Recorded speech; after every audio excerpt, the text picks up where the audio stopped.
Salam Media Sriwijaya. Beredar video viral perselingkuhan guru SD dan oknum kepala desa atau kades. Istri hanya kenakan sarung saat digerebek suami di kamar hotel. Video yang merekam suasana penggerebekan tersebut viral setelah diunggah sejumlah akun Instagram anonim pada Senin, tanggal 2 Januari tahun 2022.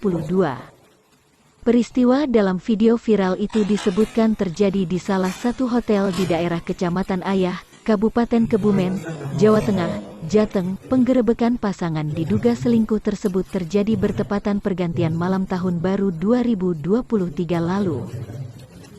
Sosok istri yang diduga berselingkuh tersebut adalah seorang guru SD negeri di Kecamatan Kajoran berinisial MFTK. Sedangkan, pasangan diduga selingkuhannya tersebut adalah sosok oknum kades di salah satu desa di kecamatan yang sama berinisial BS. Sang suami berinisial HW yang mencurigai perselingkuhan istrinya itu kemudian menggerebek salah satu hotel di Kecamatan Ayah.